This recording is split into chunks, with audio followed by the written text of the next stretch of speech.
Bonjour à toutes et à tous. J'espère que vous avez passé ou que vous passez un bon été et de bonnes vacances malgré une météo des plus capricieuses, sauf pour ceux qui se retrouvent effectivement dans le sud-est de la France. En tout cas, il ne faudra pas rater la rentrée. Les avis d'imposition ont été reçus. J'en ai parlé déjà récemment. Je vous en reparle. Ils sont dans vos boîtes postales. Vous n'avez pas envie de les ouvrir tout de suite. Néanmoins, sachez que vous les avez reçus et que vous savez désormais si vous allez avoir une à régler ou si vous allez avoir un remboursement de la part de l'administration fiscale. Aujourd'hui, j'avais surtout envie de vous parler d'assurance vie et de plan d'épargne retraite. Pourquoi? Parce que il me semble que dans un certain nombre de cas, vous ne savez pas, ou vous vous posez la question, pour mieux le dire, de savoir effectivement si vous avez plutôt intérêt à faire une assurance vie ou si vous avez plutôt intérêt à faire un plan d'épargne retraite. Alors, je vais essayer de vous aider en vous expliquant un peu et je vous donnerai un tableau de synthèse à la fin, les comparaisons entre les deux supports financiers et les bénéfices et les risques et les limites des deux. D'accord? Tout d'abord, élément important, vous le savez aujourd'hui, sur le placement assurance vie, on ne peut plus le placer ou que sur de très rares assurances, 100% de l'investissement de vos fonds sur du fonds euro. D'accord? Ça veut dire quoi? Ça veut dire qu'un des éléments de choix importants va être le nombre d'unités de compte et le choix dans les unités de compte qui vont être disponibles.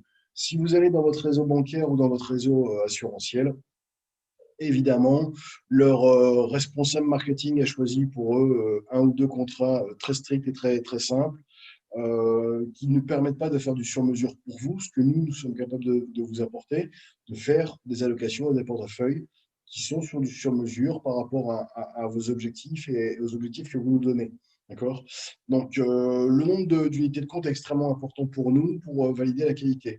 Donc, sur l'assurance vie, sur les meilleures assurances vie, vous allez avoir jusqu'à 1 200 unités de compte différentes disponibles, des gestionnaires de fonds différents, de plus ou moins bonne qualité, avec de plus ou moins bon rendement.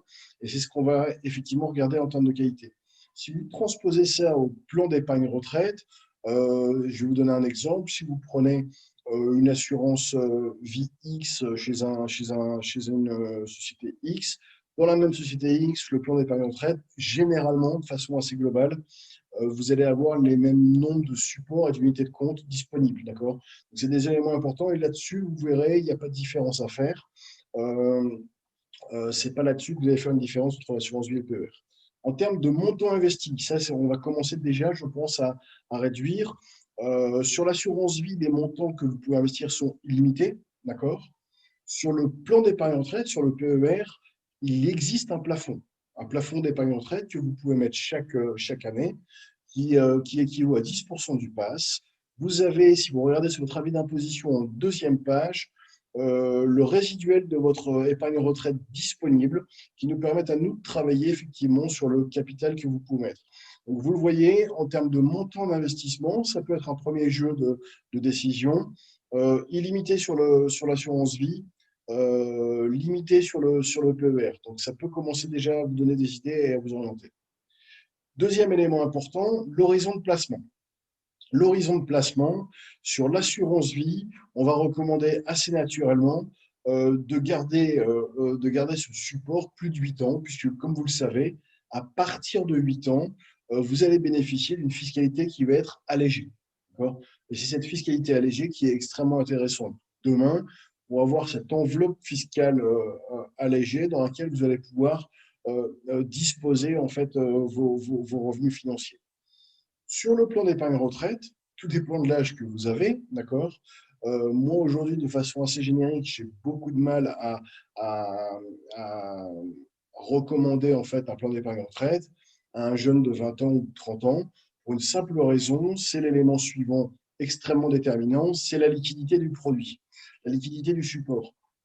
L'assurance vie contre la légende urbaine, hein, l'assurance vie est un produit extrêmement liquide, alors pas aussi liquide que le livret A. Hein. Le livret A, vous le savez, quand vous avez un livret A, vous faites un transfert de votre livret A sur votre compte courant, dans l'heure, c'est transféré sur les meilleures banques, d'accord, en une journée dans les moins bonnes.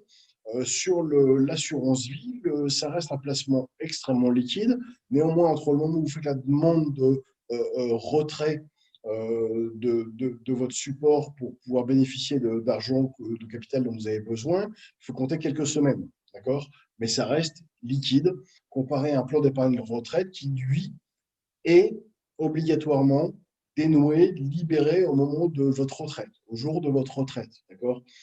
Sauf sous effectivement certaines conditions qui sont, comme d'habitude, les accidents de la vie, d'accord, si vous avez besoin de libérer. Donc, vous êtes de la même façon dans l'assurance vie et le PER un bénéficiaire désigné que vous désignez. Ce bénéficiaire peut être hors succession, ça fait partie des avantages. C'est qu'effectivement, vous pouvez faire de la transmission hors succession au dénouement de ces contrats-là, assurance vie et PER, et transférer ça hors succession. Donc le PER, je vous le disais, bloqué jusqu'à la retraite, sauf en cas d'accident de la vie, décès, invalidité, perte d'emploi, pas rupture conventionnelle, perte d'emploi. Et le seul élément positif de dénouement d'ouverture de ce PER avant l'âge de la retraite, c'est l'achat de la résidence principale. Alors là, ça peut être intéressant dans certains montages, dans certaines configurations particulières, où effectivement, on peut utiliser certains des bénéfices du plan d'épargne retraite, je vous en parlerai ensuite au niveau fiscal, et retirer avant la retraite les fonds qui sont posés sur ce plan d'épargne retraite pour l'achat d'une résidence principale. D'accord? Donc, horizon de placement de nouveau, au-delà de 8 ans, donc 10, 12 ans, 16 ans sur de l'assurance vie, sur le PER, en fonction de l'âge auquel vous ouvrez ce plan d'épargne retraite, ça peut aller jusqu'à plus de 20 ans d'avoir cet argent bloqué jusqu'à l'âge de votre retraite. Alors cet argent tourne, capitalise, d'accord, mais il est effectivement complètement pas liquide. En termes de volatilité et de risque, élément important pour vous, sur l'assurance vie, on va en fonction de votre profil de risque. Vous savez qu'on a l'obligation de remplir ces documents de profil de risque. On va effectivement définir votre profil de risque, votre appétence au risque, à la volatilité de vos placements, plus ou moins 10-20% que vous êtes capable d'absorber sans que ça vous fasse un arrêt cardiaque, d'accord? Et ce niveau de volatilité qui va définir ce niveau de risque, on va le retranscrire dans votre allocation en termes d'unité de compte. C'est le cas en assurance vie, ça peut être le cas en plan d'épargne retraite.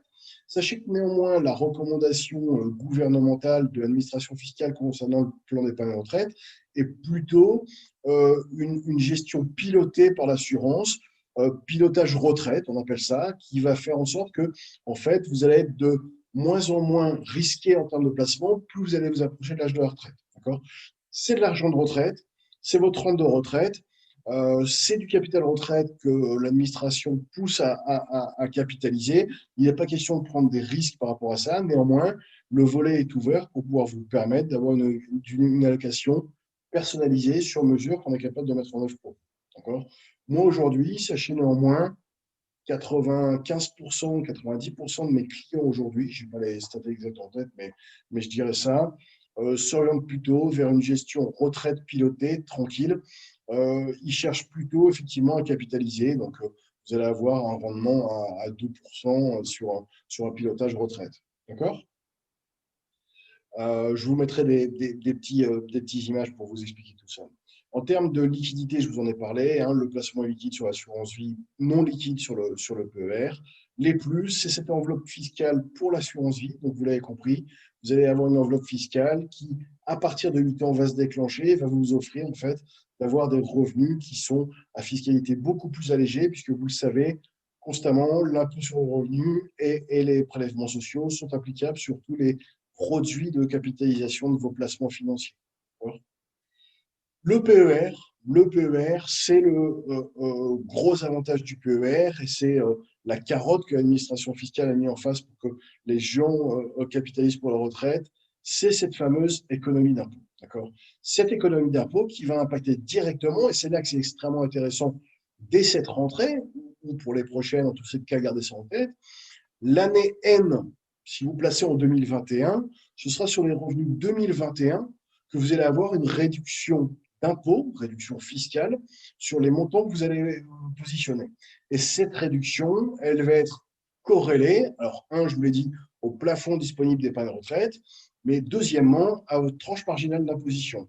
Et on se rend compte assez naturellement que plus votre tranche marginale d'imposition est élevée, plus l'ouverture d'un PER et des placements en PER En fin d'année, si vous avez un impôt qui est non contrôlé ou des revenus qui sont un peu plus importants que d'habitude, est extrêmement intéressant puisque, par exemple, si vous avez une TMI de 30%, d'accord, et que vous placez 10 000 euros, vous aurez 10 000 euros fois 30%, ça vous fera 3 000 euros de réduction d'impôt directe sur les revenus de 2021, donc de l'année en cours, qui seront dans la déclaration de 2022. Donc ça, extrêmement intéressant, et c'est effectivement quelque chose qui sert à préparer à la retraite et qui fait que votre placement utilise ce levier fiscal pour pouvoir bénéficier en fait de tous ces éléments. Donc, voilà un peu ce que je voulais vous dire moi aujourd'hui. Assurance vie ou PER. J'espère que ça a été clair. Si ce n'est pas clair, bah, vous me recontactez, vous me demandez conseil par rapport à ça. On va rentrer sur la grosse période, c'était aussi ça dont je voulais parler, du PER, hein, pour toutes ces réductions d'impôts non contrôlées, effectivement. Pour les gens qui n'ont pas forcément envie d'investir dans de l'immobilier de défiscalisation, il y a cette option du plan d'épargne retraite qui, l'année N, vous permettra de défiscaliser. N'hésitez pas, vous me contactez, vous avez les coordonnées ici, et puis on s'occupera de bien vous accompagner en fonction de votre profil. Ok. À très bientôt, merci.